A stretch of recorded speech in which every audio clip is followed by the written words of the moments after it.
तेजस्वी बाबू बिहार का चुनाव हारते हैं तो उसमें कांग्रेस का एक बड़ा रोल होगा। वह बड़ा रोल राहुल गांधी के अहंकार का होगा। वो कैसे होगा मैं आपको क्रमशः बताने की कोशिश करता हूं। यदि आप चैनल पर नए तो चैनल को सब्सक्राइब करिएगा, लाइक करिएगा, शेयर करिएगा। ये आपका चैनल है। तो मैं आपसे पूछता हूं, राहुल गांधी जिस दिन से 99 सीट लोकसभा की जीते हैं और उनके जो प्लानर हैं उन्होंने एक चीज उनको साफ बता दिया है कि जितनी भी क्षेत्रीय पार्टियां ABCD आप देख रहे हैं, चाहे वो बिहार में नीतीश कुमार की पार्टी हो, चाहे लालू यादव की पार्टी हो, चाहे चिराग पासवान की पार्टी हो, चाहे XYZ किसी की भी पार्टी हो, ये सारी पार्टियों के जो वोटर हैं वो कभी कांग्रेस के हुआ करते थे। ठीक, और इन्हीं वोटरों को आपको पाना है कि पहले ये प्रॉपर्टी आपकी थी, अब ये प्रॉपर्टी डिस्प्यूट होकर फला फला फला फला फला पार्टियों में चली गई है। इसके लिए आपको करना क्या होगा? इसकी तैयारी राहुल गांधी 2020 से कर रहे हैं और जिसे इंप्लीमेंट 2025 के चुनाव में करने जा रहे हैं। महागठबंधन के ऊपर करने जा रहे हैं। महागठबंधन को हराने वाला कोई बाहर का नहीं है, वो नीतीश बाबू नहीं है, वो प्रशांत किशोर नहीं है, वो चिराग पासवान नहीं है। महागठबंधन को हराने वाला सिर्फ और सिर्फ एक व्यक्ति है, श्रीमान राहुल गांधी जी, जो कांग्रेस के सर्वे सर्वा हैं। हुआ क्या कि पूरा महागठबंधन जानता है, पूरा बिहार जानता है, टोटल जितने भी ओपिनियन पोल हैं वो सब जानते हैं बिहार के एक बड़े नेता हैं, एक मास लीडर हैं, उनके पास इंफ्रास्ट्रक्चर है, उनके पास वोटर है इत्यादि।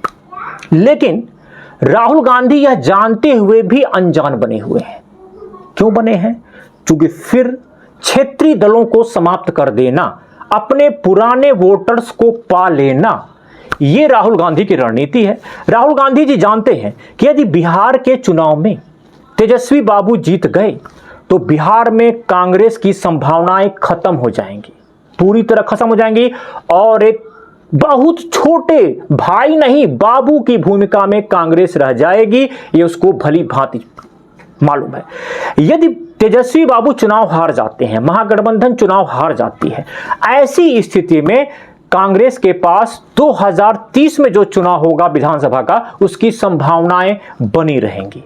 कांग्रेस वर्क करती रहेगी। आप सोचिए कि एक ऐसा मुहिम छेड़ना, एक ऐसे नैरेटिव को स्थापित करना जिसका कोई मतलब ही नहीं था, ओट चोट गद्दी छोड़, ये राष्ट्रीय लेवल का मुद्दा विधानसभा के चुनाव में उसको एस्टैब्लिश करा देना, ये राहुल गांधी की मैं व्यक्तिगत रूप से बड़ी जीत मानता हूं मित्रों। और सबसे बड़ी हार मैं तेजस्वी बाबू की मानता हूं, जो इस रथ पे वो सवार हो गए, जो उनका मुख्य जो मेन एनर्जी था, जिसे उन्हें शिक्षा पर, स्वास्थ्य पे, भ्रष्टाचार पर, बेरोजगारी पे, शराबबंदी पे खर्च करना था, वो एनर्जी इस फ्रॉड मुहिम में खर्च कर दिया और राहुल गांधी के पीछे सवार हो गए, अर्थात कि वो स्वयं छोटे भाई की भूमिका में आ गए। और यही कारण है कि राहुल गांधी बार बार उन्हें आंख दिखा रहे हैं कि मुझे 76 सीट दो, और वो भी 76 सीट नहीं, सुरक्षित 76 सीट दो, जिसपे हम ज्यादा से ज्यादा जीत के आए। जबकि आरजेडी कह रही है कि भैया हमने आपको 70 सीटें 2020 में दिया था, आप जीत के क्या आए? 9%, अर्थात कि 19 सीटें। आपका परफॉर्मेंस केवल 9% का रहा है और आरजेडी का परफॉर्मेंस जो है 23 से 24% से बढ़ के रहा है। ऐसे में भी इस फैक्ट को देखने के बाद भी राहुल गांधी का जो अंदर का उनका अहंकार है वो सर चढ़ के बोल रहा है।